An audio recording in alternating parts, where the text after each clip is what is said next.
अस्सलाम वालेकुम दोस्तों, छा हाल आहिनि तव्हांजा? ठीकु आहियो? त दोस्तों, हींअर मां तयारु थियो आहियां ऐं मां वञा थो सिंध टेलीविज़न ते। मुंहिंजो प्रोग्राम आहे शतरंज, उनजी रिकॉर्डिंग आहे ऐं अॼु मुंहिंजो जेको गेस्ट आहे उहो आहे रसूल बख्श डायरी साहब। सो ऐं मूंखे ॿियो बि हिकिड़ो फ़ोन आयो मुंहिंजे दोस्त राजा मेमण साहब जो, ऐं उनखे मां विश कंदुसि। अॼु उनजो जनमु ॾींहुं आहे ऐं हैप्पी बर्थडे टू राजा, हैप्पी बर्थडे टू राजा मेमन। सो राजा मेमन मूंखे फ़ोन करे चयो त अॼु मुंहिंजी सेलिब्रेशन आहे सिंध टीवीअ ते, तो तूं हुते ज़रूरु अचिजांइ। मां हुनखे ॿुधायुमि तयारु, मां हूअं ई अचां पियो जो मुंहिंजी शतरंज जी रिकॉर्डिंग आहे। सो मां उते तोखे जॉइन कंदुसि। सो उते वञी मां पहिरियों पंहिंजो प्रोग्राम रिकॉर्ड कराईंदुसि, उन खां पोइ उन्हनि जी सेलिब्रेशन में असां हिसो वठंदासीं। नंढड़े पैमाने ते कंदो आहे उते, बाक़ी ॿियनि जॻहियुनि ते सुठे पैमाने ते कंदो आहे। उते जेके उन्हनि जा कुलीग्स हूंदा आहिनि ऐं उन्हनि सां गॾु सेलिब्रेशन कंदो आहे। सो उहो मां रिकॉर्ड कंदुसि, तव्हां सभिनी दोस्तनि खे ॾेखारींदुसि। ऐं वरी पोइ जॾहिं वॾी हुनजी बर्थडे सेलिब्रेट थी सुभाणे या ॿिए ॾींहुं, त उहा बि तव्हांखे ज़रूरु ॾेखारींदुसि। दोस्तो, हलूं था सिंध टेलीविज़न ते ऐं पोइ हुते हली पंहिंजो प्रोग्राम बि रिकॉर्ड कयूं शतरंज जो ऐं राजा जी बर्थडे सेलिब्रेशन बि कयूं।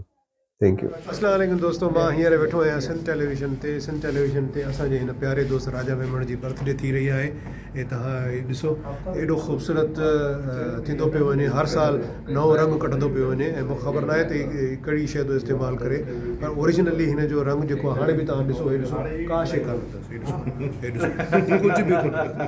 पोइ बि हिन जी ख़ूबसूरती में इज़ाफ़ो थींदो थो वञे। इहो हिननि जे शायदि हिन जी अमड़ जी दुआऊं आहिनि, असां दोस्तनि जी दुआऊं आहिनि, शायदि इन जे करे तमामु घणी सारी ख़ुशी पई थिए।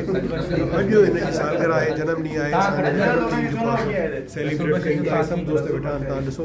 अचो त असां हाणे सेलिब्रेशन कयूं था। तव्हां ॾिसो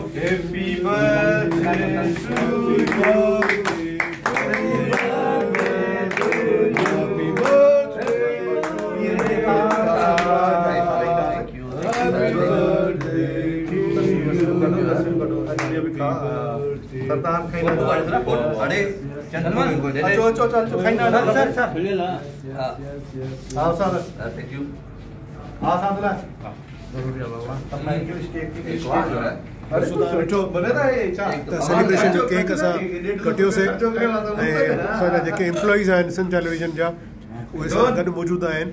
इतफाक़ सां मां बि मौजूदु आहियां। इन जी वजह आहे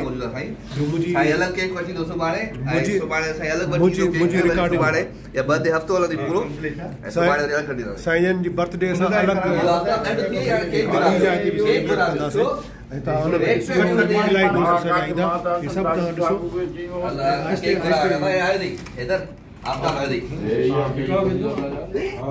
ख़ुशूसी तौर ते राजा जे लाइ ठाहियो वियो हो ऐं ॾाढो मज़े वारो केक आहे।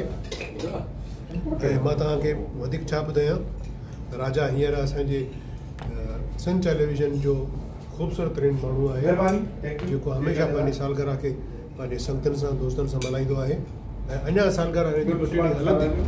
सो तव्हांखे ॾाढो मज़ो बि ईंदो, इंजॉय बि कंदो ऐं तव्हांखे मां वधीक ॿी वारी वरी पोइ घर वञी पोइ ॿुधाई। ऐं असांजी दुआ आहे त राजा हर साल ईअं ई ख़ूबसूरत ज़िंदगी माणींदो रहे ऐं ख़ुशियूं हासिलु कंदो रहे।